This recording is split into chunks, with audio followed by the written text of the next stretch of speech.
morning, everyone. So welcome back. This is your reading for Valentine's Day, February 14th, 2025. And I decided to change things up again a little bit. Please forgive me as I'm finding my way, but I feel like you guys need more personal support. You know, like, how do we get through this time? What do we do? What's the best energy to hold? And let go of and all of that, which is a very unique individual experience for every one of you. So I don't know that I would ever have advice for that. I'm all for feeling all of our feelings. That's for darn sure.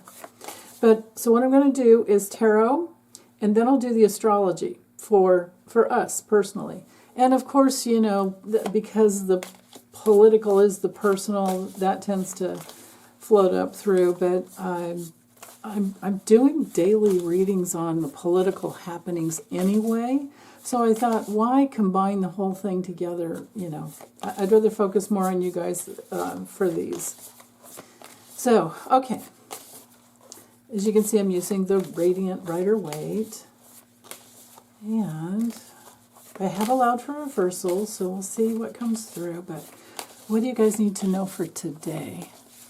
What is the most important thing? Oops. Right there. Whoa, okay, we have the Chariot and Temperance, and they're both upright. Two majors in one day. So here's our theme. Temperance is our theme. And then we have the Two of Wands. So our theme for the day is joining forces, bringing two parts of, actually,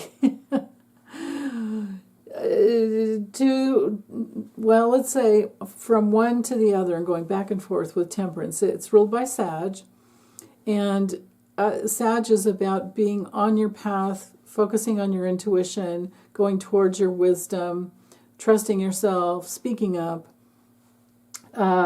Everything to do with getting yourself on your path and always searching to keep your feet on your path. That's why we have one foot in the water here. You know, we're on the soul path, the spiritual path, but here we are grounded also in duality. And so we're here to work out pieces of egoic fragments where we got caught in dualities in our last lifetimes, where we thought that we had to be perfect, or we always had to be right, or we weren't good enough, or we didn't matter, or we were too much, or all of these ridiculous either-or attitudes that don't help at all.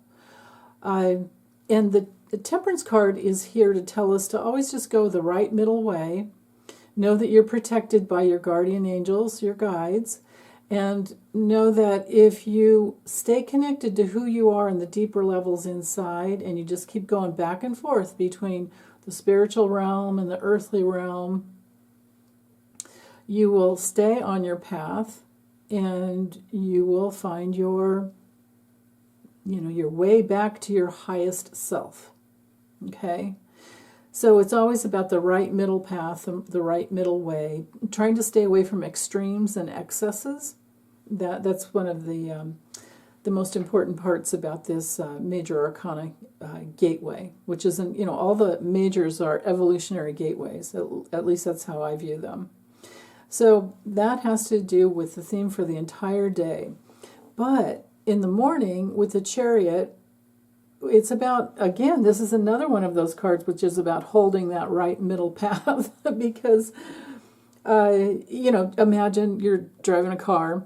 You got to stay in the center of the lane, right? If you veer off to one side or the other, things are going to happen that will be very unpleasant. So that is our lesson with this card. But we have to think more in terms of our soul path because we have, you know, the stars in the background here navigating. And so to remember that you are held within this web of love, this universal love that is the natural state of the universe. And if we can center ourselves and trust our guts, stay centered and trust our guts as we move along. I mean, we're going to make mistakes here and there, we're going to go into the other lane. We're going to have little troubles here and there, or somebody's going to come into our lane and we're going to freak out because you know how scary that is. But it'll get us to slow down and center back in, which is, again, why we have all of these symbols that relate to the center. The third eye, centered in your guts. It's ruled by Cancer. Cancer is a cardinal sign, so it's about movement, but movement towards security. Okay, so if this card came through reversed, I would say be careful if you're out driving around, but it didn't. It came through upright, but I'll always say that, you know, be careful about going too fast if you're driving, especially in the morning. I don't know if you guys are getting a lot of snow like I am, or rain, depending where you are. It could be a lot of rain, so be very careful. Allow yourself extra time for traveling. Leave earlier than you would. And again, just like look at the symbology, the two shoulder plates with the crescent moon, because of course the moon rules Cancer, and just all of the like galactic cosmos. And then we have, I don't know if those are, hold on, let me take my glasses off and look real close at these. No, they don't look like astrological symbols. They look more like, they look more like runes to me. Right there, down, right there. If I can hold the camera's up kind of high. Hold it, keep it on the road. I think they're runes. That's what they look like to me. Which is, they're so cool. The I Ching and the runes were kind of one of my first things along with astrology. And then I found the tarot. So, yeah, and then adding the Two of Wands.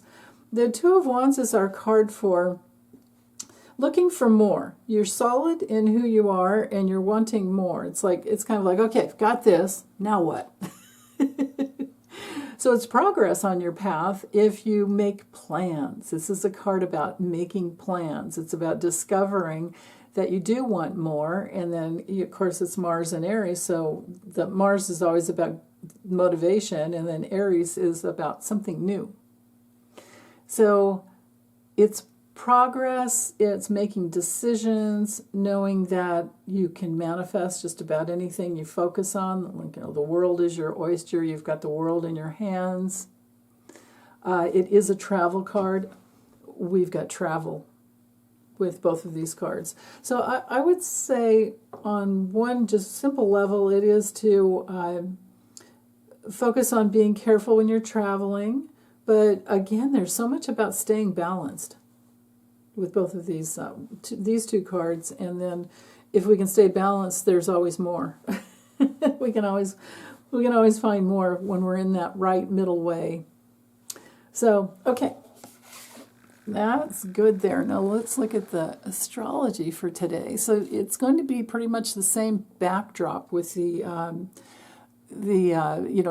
larger planetary, the transpersonal planets. Of course, we still have the Aquarius stellium going on here. Mercury is just about ready to move into Pisces. Look at that, 29:59. I set this for 4 a.m. Pacific, and I just have it in the natural house setup with a 0 degrees Aries, which gives each of the 4 hot points 0 degrees, because I don't know where you guys live, each and every one of you. When I do natal charts, I always use Placidus. You could use Coke or any of the other ones, but I don't read a natal chart with the whole sign, because I need the house cusp to tell me things, you know. I need those degrees on the house cusp. But that's just me. Now, when it comes to Eastern time, this would be 7 a.m. But again, Mercury at 29 degrees, 59 minutes is the last, that's it. The next one is 0 degrees Pisces. So Mercury and Pisces will be a very different flavor. It won't be as opinionated. It'll be more out there, but it might be kind of all over the place. So let's see. let me see, does it take a whole day? No, not even. Let's do the hours. Let's get some better timing here for you guys. Yeah, look at that. 5 a.m. Okay. So let's just leave it at that. 5 a.m. we have Mercury into Pisces. So Mercury is our messenger. Mercury is how we communicate what we think about. It's how we negotiate things. It's how we link patterns together, or actually even find that there's a pattern. And it's all about the news. It could be about votes. I think that by Friday we're all feeling pretty victimized, honestly, because Kash Patel got in. Mr. Wormbrain, and Kash Patel. Okay, so Kash Patel, wait a minute, like, this is pretty bad. Kash Patel, who had connections with Russian filmmakers, is now the head of our FBI.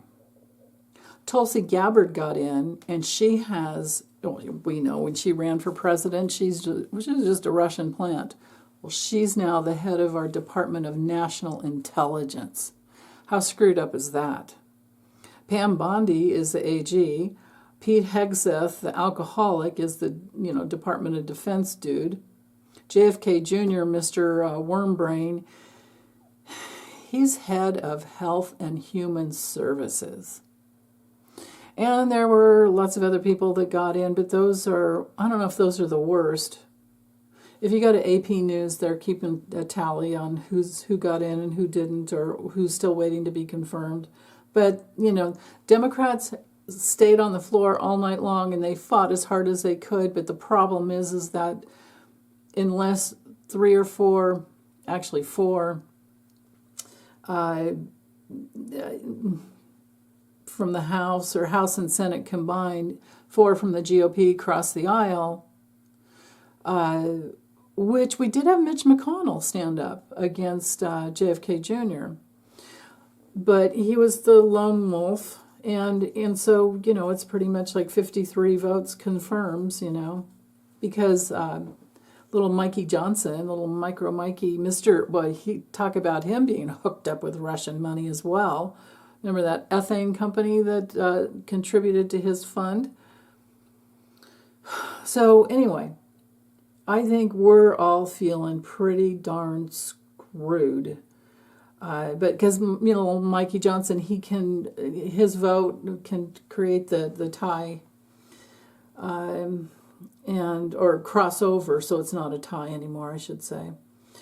So Mercury's going to keep cooking along, but then it's going to go retrograde. At about February 28th, it's going to hit the pre-shadow at 26 degrees of Pisces.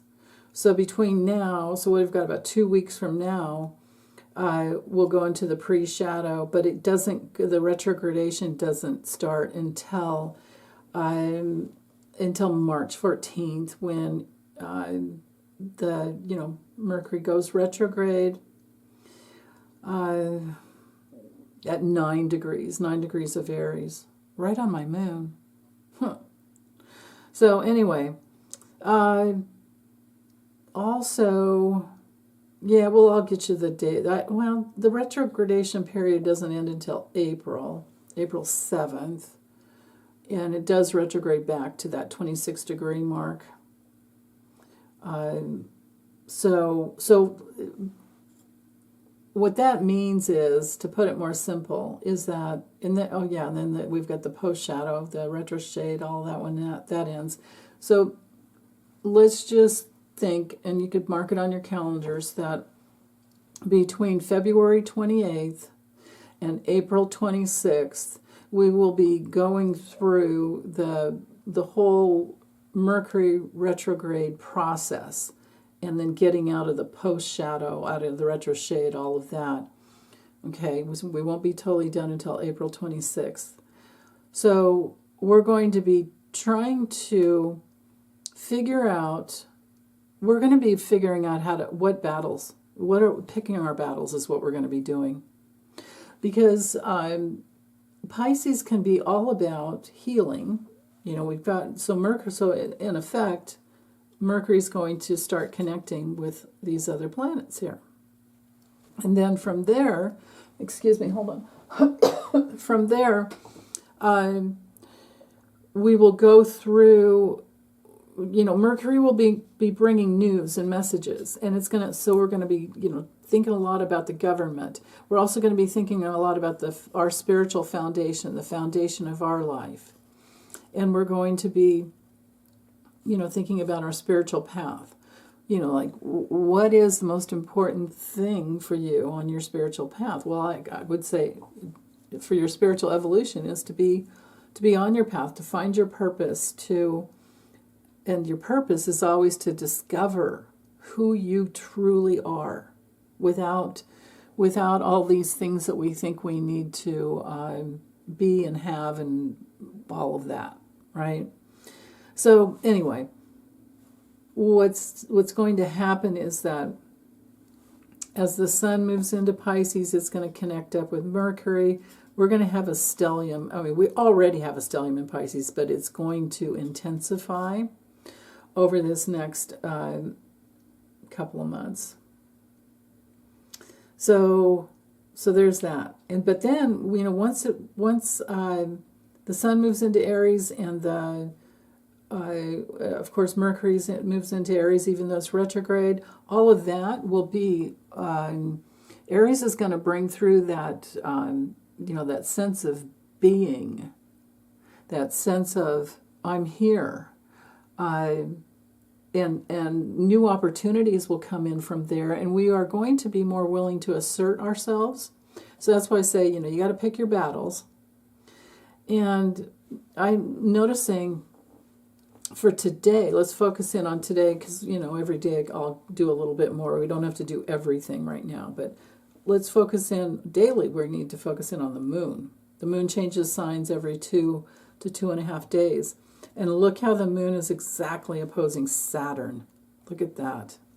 So the moon in Virgo, the high level of Virgo is discrimination and learning and bringing in specific opportunities. At 18 degrees, we are almost through the Firk around and find out phase, the learning lesson stage, and it's going to move towards the deepening and blossoming stage. So to me, Virgo is all about gathering facts and getting specifics down. You might find yourself trying to organize more than you have before over the last couple of days. When the moon was in Leo, it's more about expressing ourselves and connecting with others and connecting with our hearts with others and all of the good things. And then Virgo comes along and it's like, okay, we've been together and now, we're needing to get down to the details of life, and we may be more focused on our health. And with the inconjunct over to Chiron, for at least this morning, there will be adjustments around making yourself a little more important than you have been before. So a little more self-care, and then also with the aspect of the architect hitting up Mars and Saturn, again, here we are. It's about security and safety and trusting your gut instincts, trusting your intuition. Cancer is very intuitive. And then up to Pisces. Pisces is super sensitive and compassionate, empathic, and psychic. So details, this is an excellent day for meditation and getting the details as to how you work, how your channel works, how your all of your spirit guides work with you and your higher self. Like, all of your higher self is just always with you. Your guides are always around, but you need to ask them questions. Have them sit down and have them teach you. If you spend an hour a day with that, you can get so much accomplished spiritually. And as the moon moves towards the south node, even more, we'll see that tomorrow. And we'll be hooking up with the details of the past, and the things that have worked will be, kind of like cut the wheat from the chaff, and you figure out what works and what hasn't worked. And Virgo's pretty good about recycling and clearing things up and cleaning things up, organizing, because at the highest levels, Virgo is about divine order, of course. And then as we do that, as the moon supports that, that's our mood, right? The moon's our mood, and we're all going to be doing that. If we're worrying and we're in anxiety, what you could do to help with that is to get a project going. Get your mind off of the worry, because the worry doesn't help. If you've done everything you can, if you have written your senators and you have called and written your House rep and your senators, and you just keep on them as much as you can, that's all you can really do. You can go now if you're in an area, if it's possible for you, and you can travel and do protest. Yeah, definitely. And then you'll know that you've done all you can do. And then from there, you can let go and focus in on your life.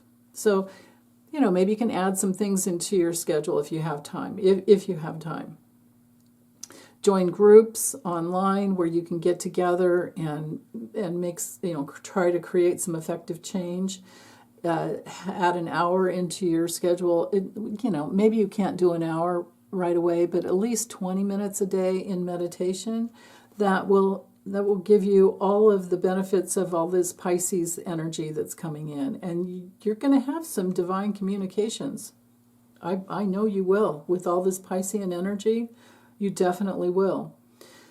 So, yeah, I think that's about it. There are opportunities and good structure going on there. So I'm sending you big hugs, and hopefully you can get that done. Okay, bye.